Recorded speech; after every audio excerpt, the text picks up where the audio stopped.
The content herein is for informational purposes only, not intended as medical advice, diagnosis, or treatment, and is not to be substituted for direct advice from your doctor. For over 40 years, LymphaPress has led the world in pneumatic compression therapy. Our innovative pumps and garments are built for real life. They're easy to use, and ease of use equals compliance. Proven results in the comfort of home for lymphedema, chronic venous insufficiency, lipedema, chronic wounds, and award-winning service by one of Fortune magazine's top-ranked healthcare companies in America. LymphaPress. Therapy that's easy to live with.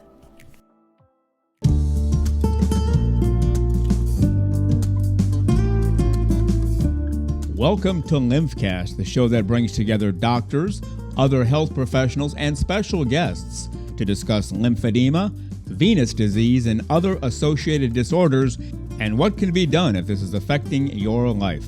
Now it's time to sit back, relax, as it's time to learn all about lymphedema, venous disease, and associated disorders on our show, LymphCast.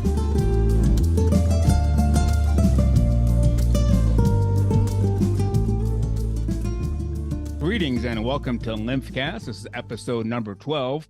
Let's go ahead and meet our panel, and then we'll get into today's discussion. From California, Dr. Emily Iker. Greetings, Dr. Iker. How are you today? Hi, everybody. Thank you so much for asking. Yes, and I hope everybody is as well as we are here in California. And we are honored to have Mr. Eric Assant, who is the president of LymphaPress company, and we are utilizing the LymphaPress pumps on a daily basis. Thank you, Eric, and thank you for joining us. Thank you. Thanks for that warm introduction. I appreciate it, Dr. Iker. All right, and before we get the discussion going, let's meet the creator and founder of this show, also the creator and founder of VitaSupport MD, makers of Vein Formula 1000, Lymphatic Formula 1000. From New Jersey, physician, surgeon, Dr. John A. Chuback. Greetings, Dr. Chuback. How are you today, sir? Hi, Paul. I'm doing fine. Thank you very much. Thanks for hosting another great show. And welcome to Eric Ansard, who I've known for, I think, a couple of years now personally. And like Dr. Iker mentioned, we have in our practice been utilizing the LymphaPress product very, very successfully.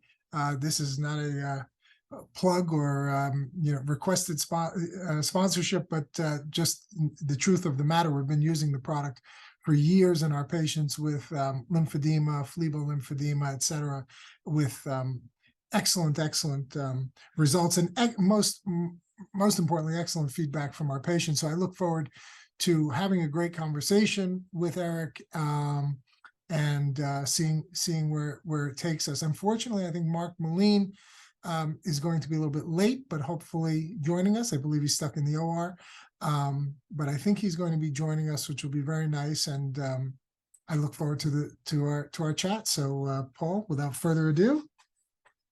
All right, I will turn it over then to Dr. Iker, if you'd like to go ahead and begin the questioning of Eric and find out all the great things that he does. Eric, again, great to see you. And tell us about your beginning. How did you start with LymphaPress?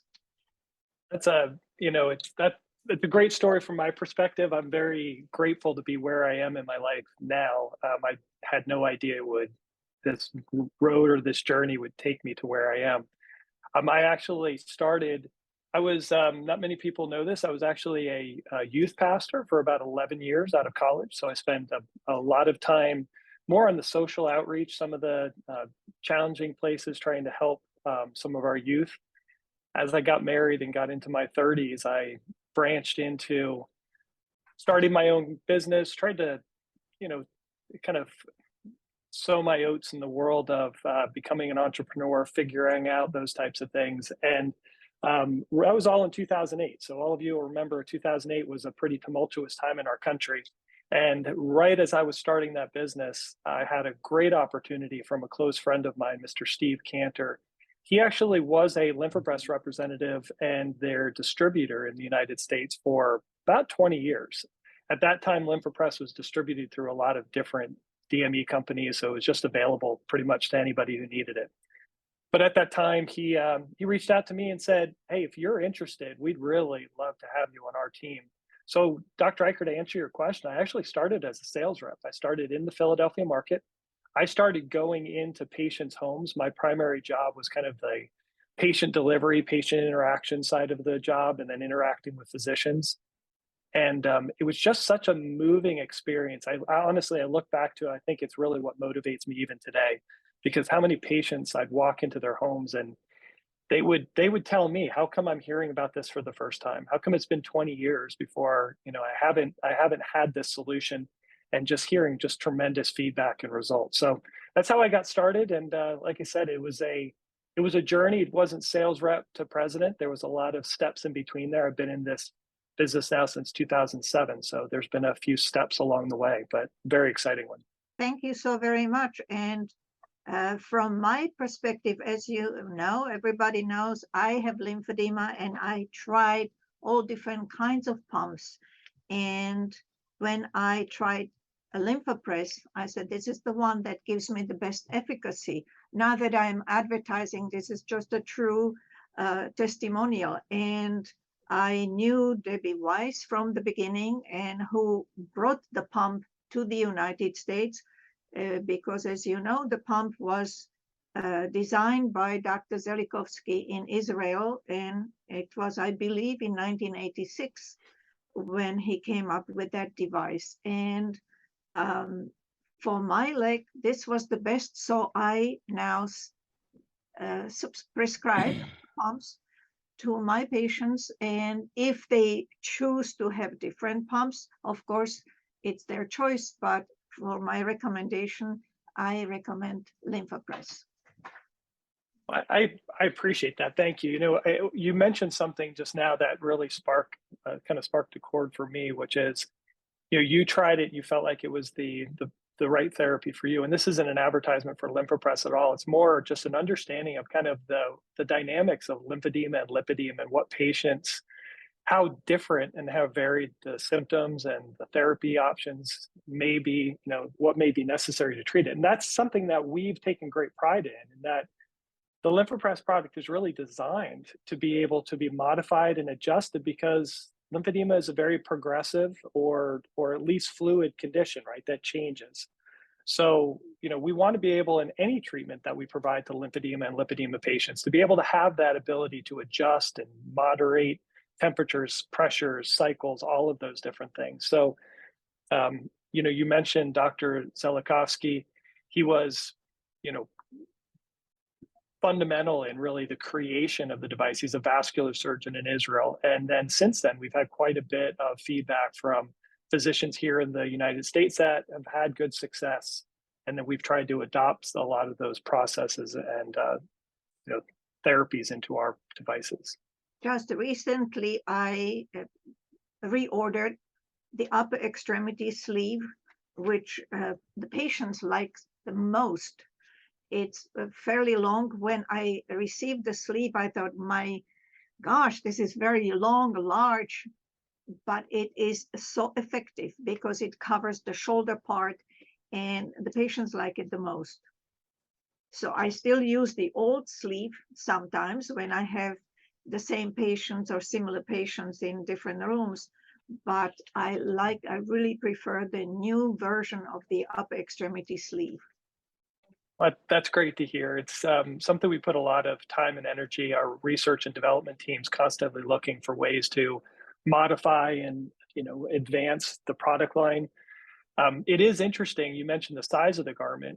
That's a challenge with patients that have lymphedema, because their size can fluctuate. They can hold more edema one day than the next day. So one of the technologies that we've found to be very helpful is actually to create a fill to fit technology. So the garment looks large. You can put your hand in it, or your leg, or a pencil, and the device inflates until it feels resistance, and then it provides the therapy against that resistance point. So it really makes the donning and doffing and the use of the device much easier, which, as we all understand, regardless of what type of therapy you're trying to provide to somebody, if they can't use it easily and it becomes a doorstop or collects dust in their closet, it doesn't really provide any good therapy. So that's a big part of what we do. We really try to make sure that the device is easy to use, and that fill to fit technology is a big part of that. Well, Emily, you just mentioned something that's interesting to me. It sounds like you're using the device therapeutically in the office for patients during visits. That's not something that I have ever done or thought to do. I'm always prescribing and getting the devices for the patient's use at home. So can you talk to us and maybe other physicians about that a little bit? Oh, absolutely. When the patient is referred to me for evaluation, for diagnostic evaluation, what I do is I do a clinical assessment after history, a detailed history, a clinical assessment where I examine the patient. And unfortunately, it's quite sad when I hear the patient, well, you're the first doctor who asked me to undress. Yeah, happens all the time. Right. And because, yes, indeed, I have to see the wound or the incision, and after breast mastectomy, whether it was healed properly, and I want to see the axillary area, is if there are any cording, lymph cording, and I want to see the mobility, and I want to feel and touch the tissue consistency. And then I do ultrasound on the patient to see the skin texture and also the subcutaneous space. I just finished the report on one patient who came to see me from northern part of California, where she said, I was diagnosed with lymphedema and lipedema of lower extremities. Well, clinically, it looked clear-cut lipedema, not lymphedema. And when I did the ultrasound, I confirmed only lipedema. And there was not an element of lymphedema problem at all. That means the subcutaneous tissue. With lipedema, we have interrupted fascia. With lipedema, we have increased subcutaneous space.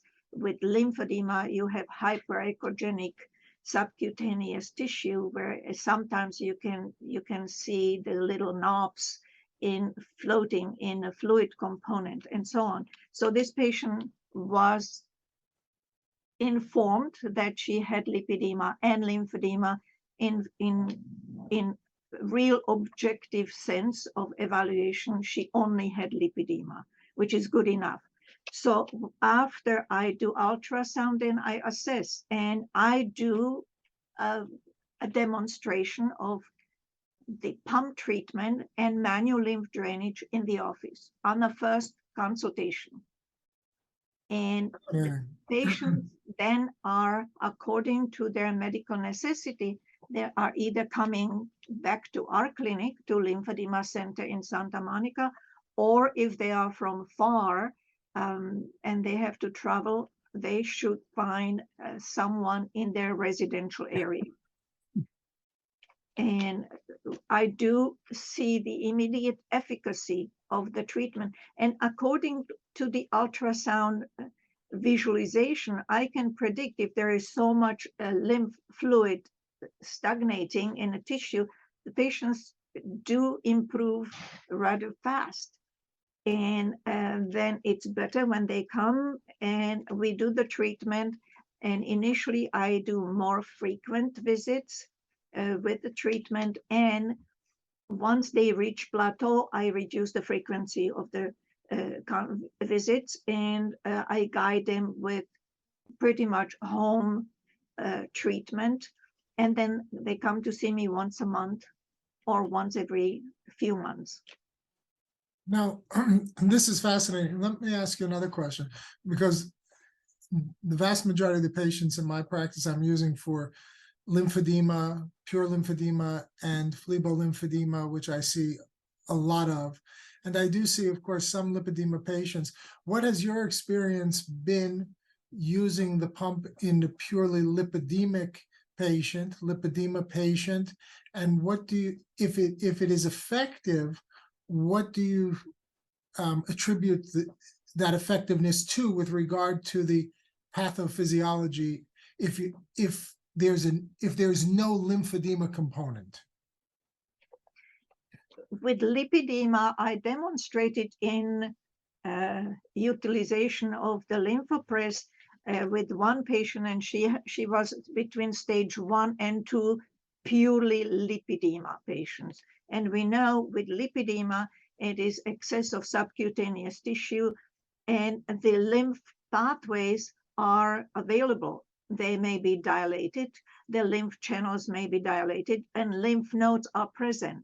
So there is not really a blockage, as we see in lymphedema, especially secondary lymphedema when there was a surgical intervention, or mainly radiation treatments where there is a lot of scarring.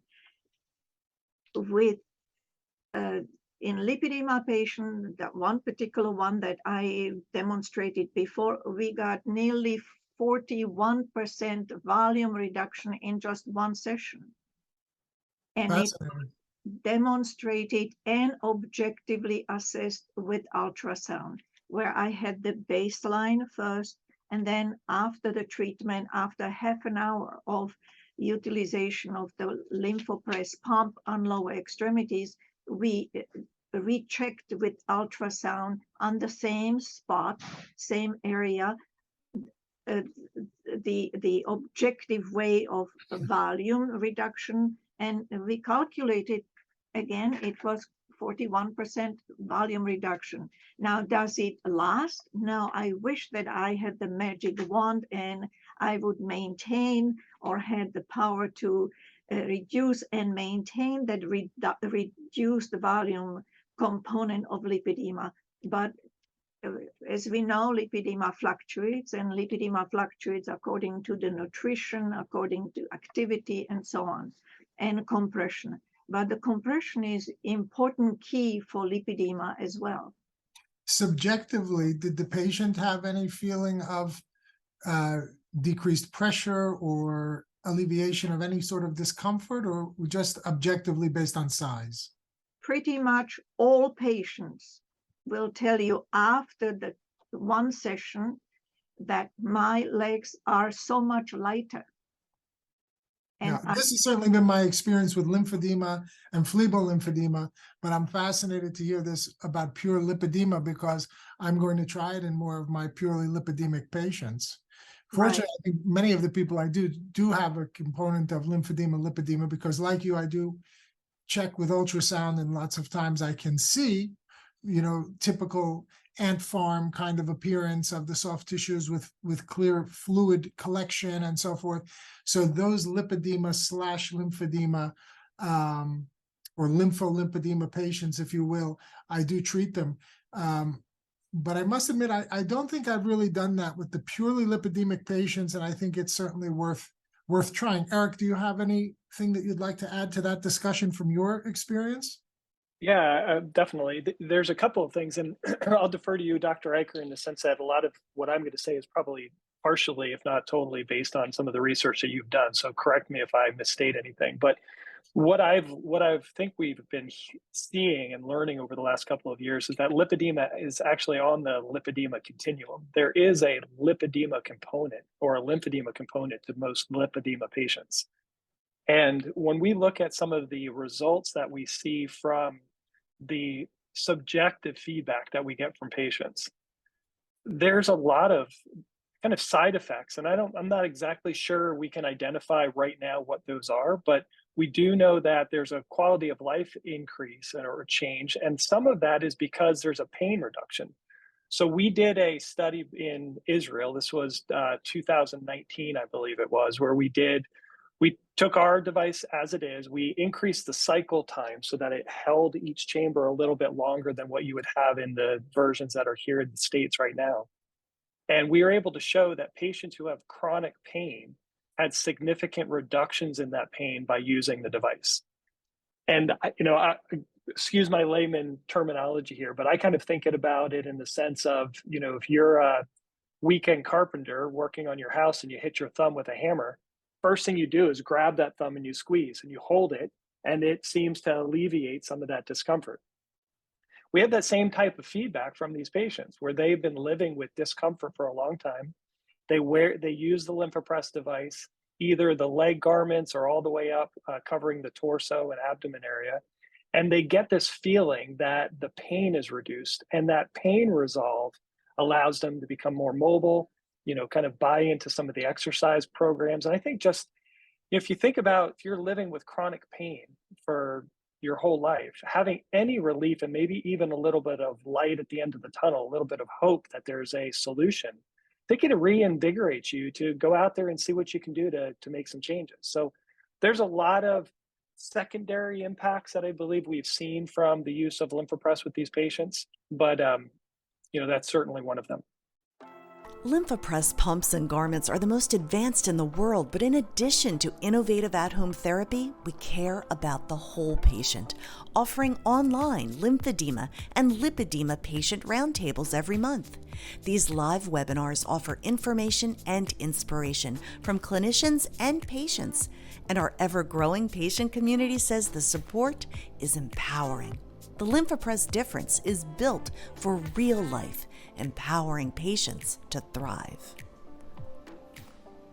I think that analogy of the hammer and the thumb that you are using is really brilliant, and it makes a lot of sense for anybody who's had such an experience. I mean, it resonates.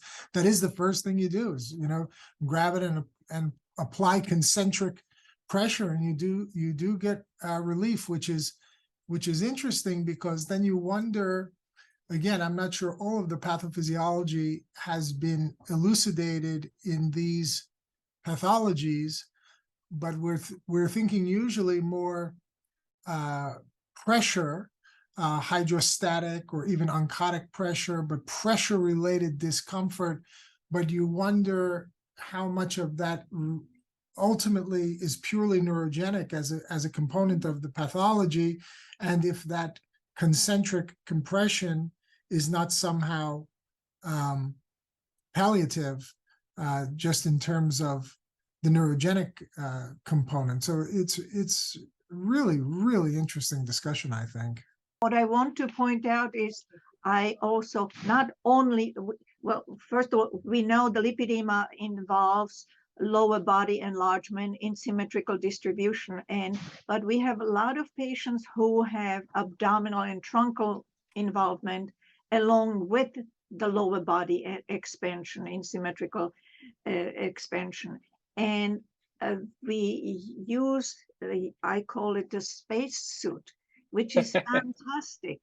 And it goes all the way up to the higher abdominal area. And the patients, especially the patients where they have enlarged abdominal area because of the lipedema. And why do we see that? Most of the lipedema patients are not just pure lipedema. They may have mast cell activation syndrome and other aspects along with lipedema. And they complain of the abdominal area, that they cannot reduce the volume and so on. But utilizing the spacesuit, they feel so much better after the treatment. And also, if you look at the saddlebacks on lateral aspect of the thighs, only this spacesuit can compress the area so nicely that the patients do have much better response to volume reduction with this spacesuit when they have this type of lipedema. Dr. Iker, if you don't mind, if I could ask you a question. You show me images where the fascia is disturbed in patients with lipedema. And if we think about the fact that the lymphatic system is subcutaneous and it's right there, and then you have the fascia below that, this kind of, torturous, is it possible that fatty distribution, the pulling of the fascia in different areas is impacting that lymphatic flow? And that's, I kind of, again, back to, my rudimentary way of explaining this, I think of if lipedema is a large fatty tissue disorder, right? You've got these large fatty molecules in there. It almost feels like you're blocking a river, right? You're blocking a watershed, a way of movement by just putting all of these this fatty tissue in there, pulling in the fascia in different ways. It seems like that could have a significant impact on the lymphatic flow, and maybe even cause the lymphedema? Since I do a lot of gardening in my spare time, I compare this to a gardening hose, and you are absolutely right. There is so much pressure, and with the ultrasound, we demonstrated I call it the dancing fascia, and it was funny because I was at the European Group of Lymphology in Assisi not that long ago, and one physician said, and this is a ballerina fascia as per Dr. Iker. So I didn't say ballerina fascia. It's a dancing fascia because sometimes it's completely interrupted and sometimes. But what is fascinating is that just recently, I just completed this study, lipedema in children. And this is the key. We need to teach the physicians to diagnose early and then address the treatment early. So I have this child from the age of 8 with progression to age of 15. And there is expansion with hormonal influence. You see a tremendous expansion of the lower body enlargement. And so with ultrasound study showing interruption of the subcutaneous fascia. Now, this kid started to do cross-country running, 3 months only, intensive cross-country running. And we repeated the ultrasound, and you would not believe the subcutaneous space is reduced by almost 50%, and you visualize the subcutaneous fascia much better. So we need more study, we need more research to find out and what is really happening to the fascia and what is the fascia. We know it holds everything together, but fascia is also innervated. And do the patients have pain because of the compression, or do they have a pain because of the fascia involvement? So there is so much more research in need for lipedema. But the key for lipedema, I say, when I see the patients, I tell them, number 1, nutrition, number 2, activity, and number 3, not necessarily in this order, is compression and compression therapy. And then once you are done with the treatment, then you have to go and put the compression leggings on to maintain what we reduced. Yeah, I couldn't agree with you more. That we have this discussion over and over in the practice that this is a multifactorial disease process with numerous etiologies, and that it has to be a multifactorial treatment process and complex, including, as you say, activity, elevation, graduated compression, pneumatic compression, dietary changes, dietary supplementation with micronized flavonoid, hands-on therapy, weight management, on and on and on. The patient has to understand that, unfortunately, for them, really unfortunately, they have a disease process which is complex, variable, not completely understood in each individual, given their history and their family history, genetic history, surgical history, et cetera, dietary habits, exercise regimen, et cetera. And so it's a very labor-intensive disease for a patient. You much rather have appendicitis. That's it. That's it. Yeah. Quick and easy surgery. Yeah, I mean that's good as long as you catch it early, right? But it's so this is what we're up against, and it's a big part of why we have been inspired to have the LymphCast, not only to reach our colleagues and talk to other physicians, practitioners, and therapists, but certainly the patients themselves, to encourage them, and on the opposite side of encouragement, to dissuade discouragement, because it can be a really discouraging, devastating disease where you feel there's no hope. The sense of hopelessness is what I see again and again and again in the office. And Dr. Iker elucidates it so well, this multifactorial, ongoing, and chronic. chronic, and I say every day in the office, we have no cure, but we have treatment. We have no cure, but we have treatment. And the treatment is largely up to patient participation. It's not as simple as go to the doctor and have your hernia repaired, or even go to your doctor and have some kind of therapeutic intervention, which is going to have a very long-lasting kind of. We have venous insufficiency as a chronic progressive disease, but after treatment, the patients can expect long stretches of time relief from their symptoms, edema, their physical appearance, etc. Not that they won't need more treatment in the future, but with lymphedema and lipedema and lympholymphedema, it's really a day-to-day kind of ongoing fight that the patient is in, and they really have to take ownership of that and participate. With that, I'd like to invite Mark Melin, Dr. Mark Melin, to the floor and have him say hello. I know he's been stuck in the OR there at the hospital, so we thank you, Mark, for making the effort to join us. We have Eric Ansard, who I believe was your guest today, with us, and we're having a very, I think, very thought-provoking discussion and bringing a lot of great ideas to the fore. What would you like to add? Well, first of all, I would add that Eric's a really good friend, and I call him my brother whenever I talk about Eric Ansar with any group of people. And I just highly respect you. And, Eric, you've been such a national leader, and I'm so sorry for the background. You've done such a great job in terms of leadership and assembling such a phenomenal team. I mean, we all respect and love Karen. And, you're pushing the envelope in terms of getting patient. I just reflect back on AVLS about a month ago, and you led a national discussion with mental health that nobody had broached that I know of at that level. And I just applaud you for bringing that up and for really assembling a great team to discuss that and to bring that to the national front for discussion.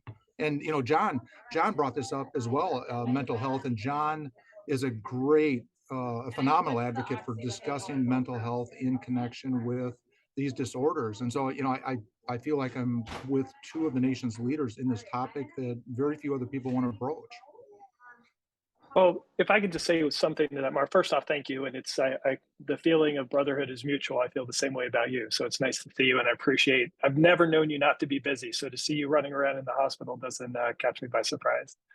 But, Dr. Chuback, you mentioned the complexity of this condition, and this analogy has probably been shared on this podcast before, so excuse me if it has been. But when I first got started in this field in 2007, all I ever heard about was the lymphatic system being a sewer system or a septic system of the body. And Dr. Stanley Roxon shared something a couple of years ago that just changed my mind considerably, because he showed a house with gutters, and he showed, the way we thought of a lymphatic system just being the gutter system that just gets rid of all the waste material. And then he said, really what the lymphatic system is this brick wall, and every bit of mortar holding the brick together is your lymphatic system. It touches everything, and it impacts every part of your body.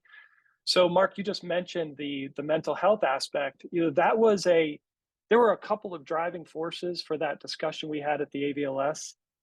But really this is a very complex condition. And these patients are many times diagnosed and asked to go home and manage this. And it's a chronic condition that they're going to manage for the rest of their lives. And it can lead to depression and anxiety and hopelessness and all of those things. And that's just one tiny aspect of what I applaud the physicians who are on this group, what you do every day. It astounds me that you meet with these patients and you provide a level of hope and inspiration and solution, whether sometimes it's a procedure, sometimes it's a prescription for a LymphaPress device, but you're managing such a complex condition.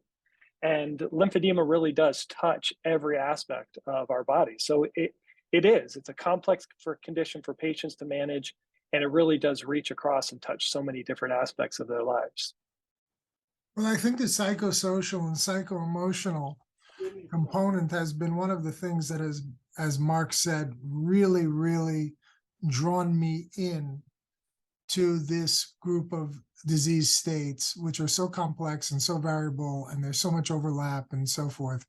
And I think that in medicine in general, we have for too long overlooked the emotional and psychological impact that chronic disease has on people. Mark has dedicated, years of his life now to chronic wounds and people who live with wounds.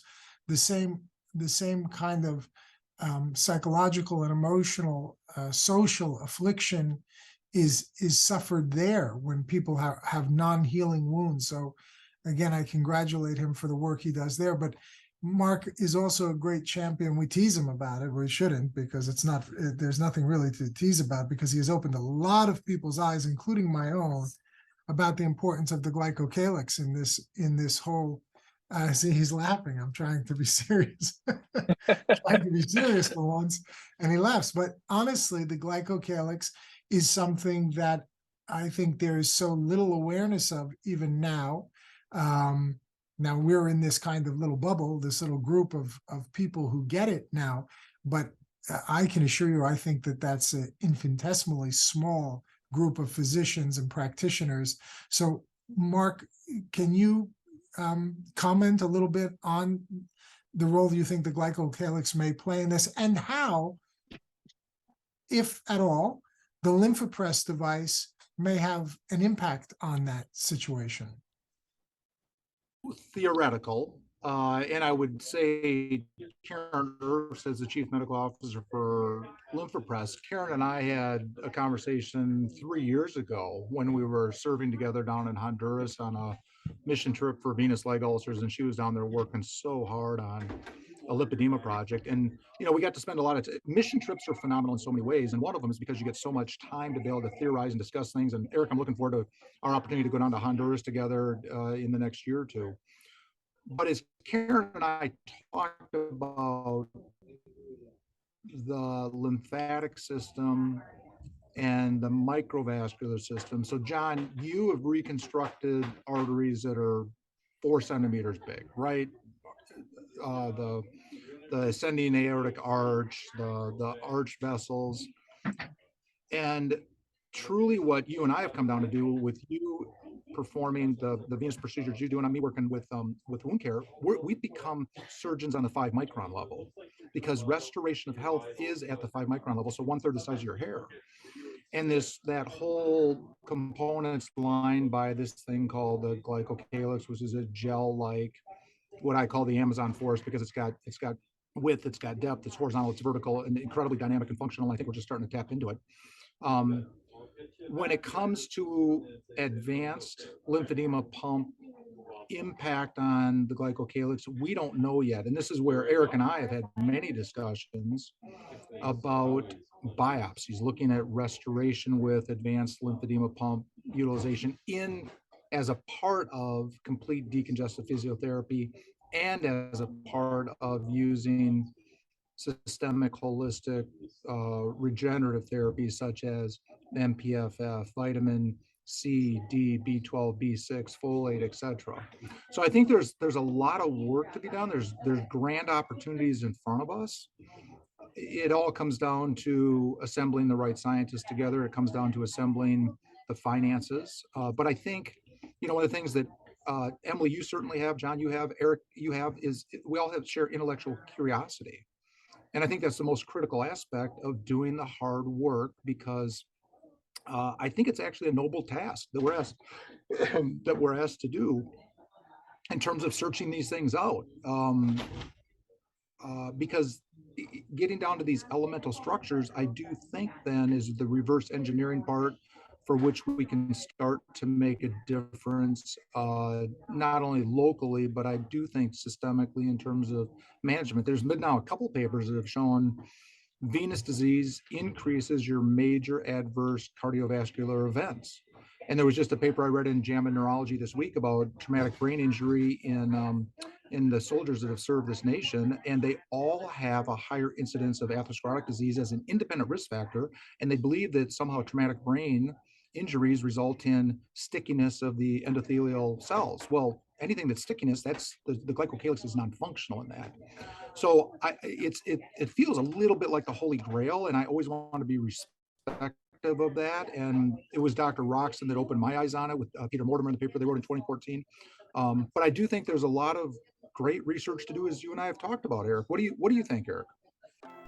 In 2020, a statistically valid study by the Center for Opinion Research at Franklin and Marshall College showed 94% of patients said they'd recommend LymphaPress to a patient with a similar condition. 88% said it's easy to use the LymphaPress. 85% said LymphaPress reduced discomfort, and 83% said LymphaPress improved the condition of their legs. When you want results, you want LymphaPress, therapy that's easy to live with. Completely agree with you. I'm at the NLN National Lymphedema Network Conference. I'm actually in Cleveland for the meeting. It starts tomorrow, and that is the topic, right? So this is a combined meeting this time with the lymphatic surgery department, the micro surgical department in the lymphedema group here at Cleveland with the lymphedema therapists, and really trying to bridge that gap and bring those two disciplines together so that the surgeons know the resources they have with therapists and the therapists understand what's happening on the surgical level. But really what this is an understanding that I made this kind of odd analogy this afternoon. I feel like lymphedema is like a 100-year-old child, in the sense that it has a long history and it's got this robust history, but we're really just on the verge. We have so much we don't know, right? So how do you have this complexity of knowing a lot, yet having to have a beginner's mindset to approach this and say, how do we stay curious about what the lymphatic system is and how it impacts? What's the glycocalyx's impact? What's the release of nitric oxide in the vascular system? How does that play into it? What is the impact of lymphedema to wound care, to diabetic wounds? These are all areas that we're just scratching the surface. And so I'm very curious. I'm very curious about where this will go. And I agree. I think the challenge that's posed to us today is taking a condition that has really been very anecdotal in the past and not studied well, and for a lot of reasons. It was difficult to see, and we've changed a lot of those things in more recent times. But to take that world of what we think we know by experience and bring it into a world where we can see it, we can understand it better because we've done the research, we've done the studies, we've been able to look at it, and we know what's happening so that we can make further advancements. So I 100% agree with you, Mark. I feel like we're scratching the surface with the lymphatic system, glycocalyx, and many other things. And the impact, I think, is going to be far reaching as we get a better understanding. There was a paper just published, and I may have shared it with you, Eric and John and Emily, that Dr. Roxon and then Joe Raffetto and some Italian surgeons had, for the first time, demonstrated the glycocalyx on a human lymphatic vessel. It's been shown before in, I think, just sheep model, a Miri model, and a couple others, but this was an actual from a surgical specimens, which takes a very special handling, preservation, and ability to actually preserve it and visualize it. So the static images, and then it's a matter of how do you take it and work it into dynamic imaging and in its natural environment, which is a much more difficult feat. Even just measuring the shed components, because I know that Karen's been involved in a study that looked at measuring blood values to look at the shed components of glycocalyx. It's very hard to do. And Monika Gloviczki, who couldn't join us today, she and I have talked also about, well, maybe you draw the blood from the feet instead of drawing it from the arms. So go to the source of where the issue is. If the legs are the lymphedema component, lymphatic stasis, the lipedema, of course, of women, drawing it from places where we typically wouldn't have thought of drawing blood before. So I think starting to think about some of these, just shifting our thought pattern is going to be very important in being able to kind of pull the veil back and start to understand this better. The conference you're at, Eric, is a very well-respected conference. You know, Jeanette Zucker, we all admire her and respect her. And forgive me if you guys have already spent a little time talking about the conference today. We haven't. This is, we just brought it up. Yeah, tell us about what you're seeing out there, because you've obviously got some of the nation's best microvascular reconstructionists. Yeah. So it's very exciting. The conference actually starts tomorrow. I was here for some of the prep work today, and I can tell you one of the things that I'm probably most excited about is, and this reaches back a little bit to, I think, an article you and I talked about, Mark. And I think Dr. Chuback, you and I have discussed this as well. Josh Scallon did an article or wrote a paper. This is probably a few years back now, where he really talked about the impact of exercise or movement on the valves inside of the lymphatic system. So when our lymphatic system is functioning well, our valves are healthy, and when we don't ambulate a lot, we're not moving, our lymphatic system is maybe decreased in its regular pumping function, those valves degenerate. I would assume probably similar to other systems. So one of the things I've thought of in regard to LymphoPress is it's almost like a treadmill for your lymphatic system, right? It's a way of stimulating and activating your lymphatic system without having to have the physical action or activity of walking or running or swimming or doing whatever. So it's a way to activate it. So to answer your question, Mark, the NLN, one of the things we're going to be doing is we were able to show back in 2018 that a patient who used a LymphoPress, had an injection of ICG dye in their foot, had no movement of the lymph system. They had lymphedema, so there was no activity, there was no absorption of that dye. They used the LymphoPress, and we were able to see a 60%. So there was minimal movement. I shouldn't say none, but there was a 68% increase of lymph flow by using the LymphoPress device. And that was a study that was done by Dr. Rasmussen and Melissa Aldrich and Eva Stevic. Fantastic study. But what I'm excited about in this, and I'm going to get to be a guinea pig here, is they're going to inject me with ICG, and we're going to do a live demonstration in front of the entire room and show one leg without and one leg using a clear LymphoPress garment, and show how much faster the lymph system activates and moves those lymphatic proteins while we're using the device. So, and this is being spearheaded by Dr. Wei Chen. He's a very prominent microvascular surgeon, or actually micro-lymphatic surgeon, does a lot of lymphatic surgery here at the Cleveland Clinic. So he'll be kind of walking us through this, but he uses the device himself and sees quite an impact on the patient that he's treating. Who's doing your intradermal injection, Eric? Her name is Emily. She's a physician that works with Dr. Chen here. Oh, fabulous. Because we all know Caroline Fife well. And of course, Caroline's, I think, one of the best injectors. She's been involved in many of those C6 studies and et cetera. And she was involved in the LymphoPress study that John and Melissa had done as well. So, well, absolutely. I've been told it's not going to hurt. So, Mark, I'll let you know.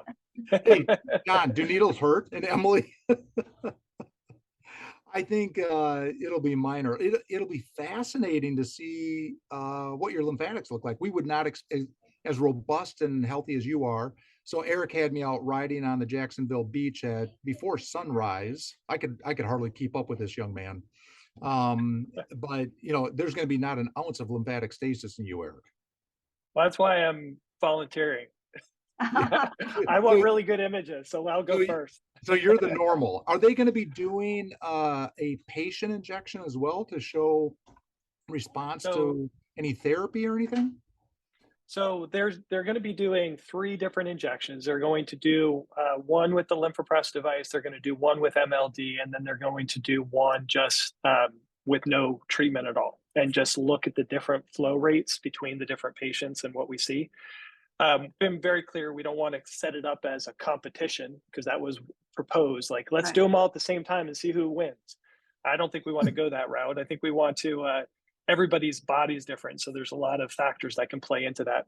But I think this plays into really research, kind of back to some of the discussion we've had, research that's pending and things that will be happening is what stimulates lymphatic flow the best. What we know activity does, but we could probably optimize that activity so that we can get the best flow.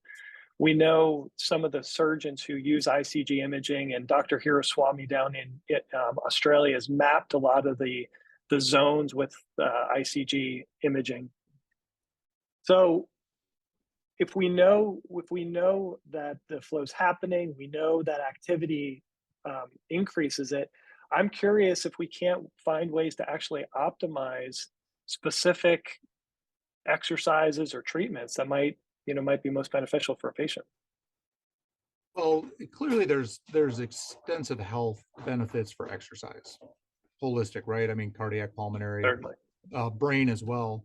And I do want to bring up, in Monika's absence, just because Monika has taught me so much about micronized purified flavonoid fractions and the impact on lymphatic and lymphatic tonicity. So clearly, I think there's some more work to be done in looking at true increase in propulsion rates. But clearly, when we look at the C6 patients, which we all know have lymphatic dysfunction, within a standard of care, the MPFFs has been shown to significantly accelerate improvement once you get out past about 6 to 8 weeks. And so as we look at, say, the lymphedema pumps, lymphopress pumps, certainly there's great synergism to be able to amplify outcomes.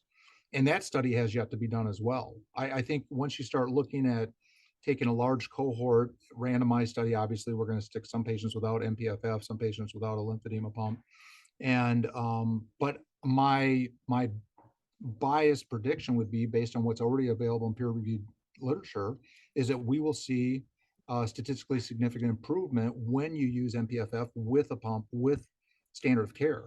So yeah, I'll tell you, we're doing our own little case study at my house because my mother-in-law and my wife both my mother-in-law uses the venous mix of your MPFF, and my wife uses the lymphedema MPFF from VitaSupport MD. So, I think we're doing our own little test case because obviously we have a couple of lymphopresses around our home too. So, well, that's great to hear, and that's fantastic discussion.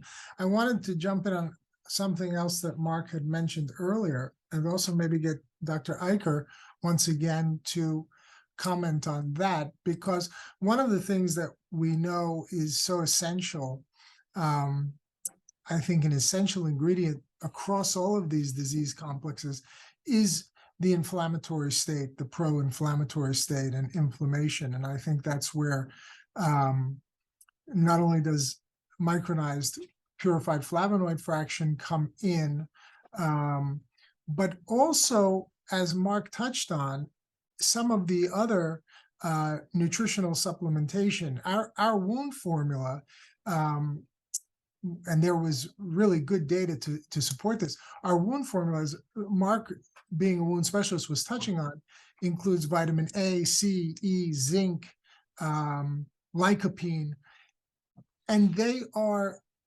dietary supplements, micronutrients, etc., vitamins in some cases, but many of them have an anti-inflammatory, antioxidant component of their own. So I still think that's a fascinating component of this. Also, nutritionally, we know many of the patients who are obese have malnutrition, and even protein malnutrition, et cetera, certainly micronutrient malnutrition, vitamin deficiencies, et cetera. So I think that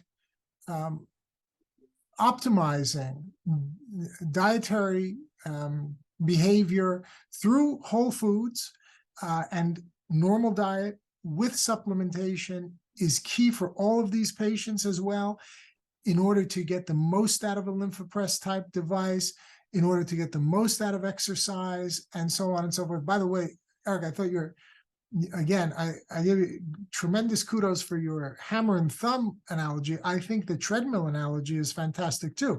And I can tell you, based on the venous system, as someone who scans personally every single patient prior to procedures and so forth through diagnostic scanning and pre and post therapeutic scanning, you can see in the venous system on a macro level, let's say in the saphenous vein, where we have rouleau formation, and you see the blood just sitting in a dilated vein. And when you compress with the hand or with a pneumatic pump, you compress, you literally see obvious flow immediately, and you see the vascular system coming to life. So there's every reason to believe that what you're seeing in the venous system on a macro scale, in the gross scale, is also happening on the micro scale, and is also intimately connected to the lymphatic flow on the micro scale. And that propulsion is therapeutic. And so bringing it kind of full circle, Emily, I know that you have co-authored a fantastic book on the dietary aspect with Karen Herbst in the past. And so can you say a few words before we wrap things up about diet, nutrition, and supplementation, and how, if at all, you think that goes hand in hand with compression and with the LymphaPress device? I think that, thank you, John. I think the dietary supplement is the key factor, one of the key factors in when we tell the patients to refrain from sugar. And pretty much all patients will tell you, my pain level is improving. And so, and it is listed in the book, a lymphedema, lipedema nutrition guide. So we tell the patients to refrain from sugar, from gluten, and from dairy. Well, you can stick with goat and sheep cheese, but nothing from the cattle. And the feedback from the patients reassures us that the dietary component is so important in lipedema as well as in lymphedema patients. And so we highly recommend the anti-inflammatory, antioxidant supplements. And the same way as I mentioned once before, the lymphatic formula 1000, patients just rave about this. And they do feel much better once they are on the pill. And along with all the other aspects, you cannot just take a pill and eliminate everything else. So I think, as we mentioned, this is multifactorial problem. It's chronic and it's progressive if not diagnosed and not treated.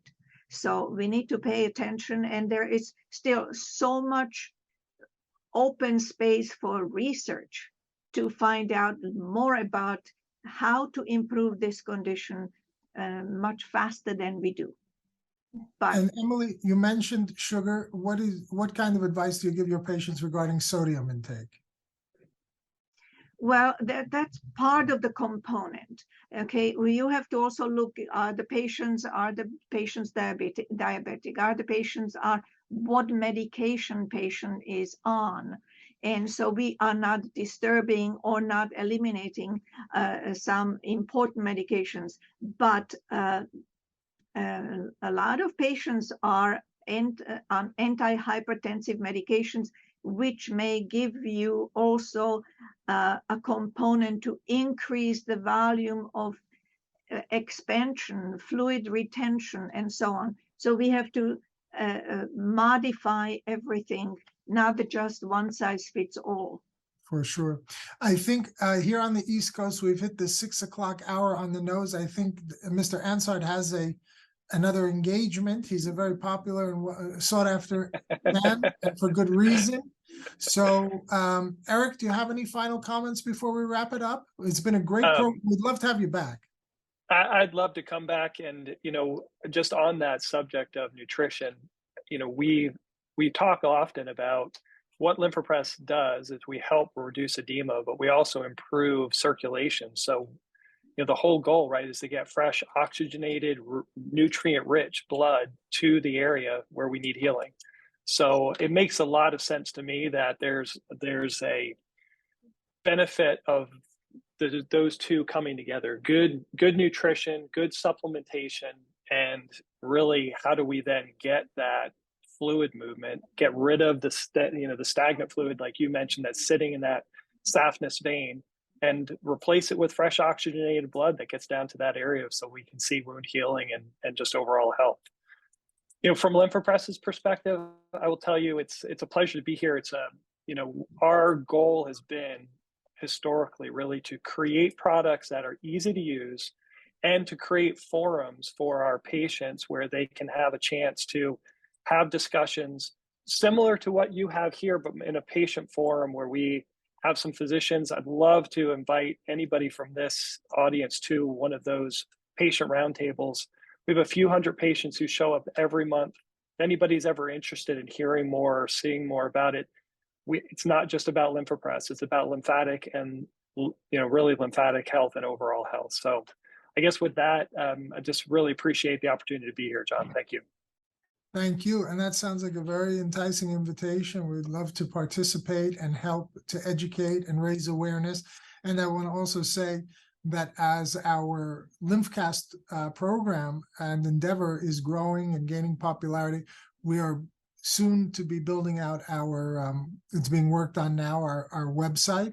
And on our website, we obviously will have links to LymphaPress and ways that our patients and our clinicians can contact your company to learn more about your products and your devices.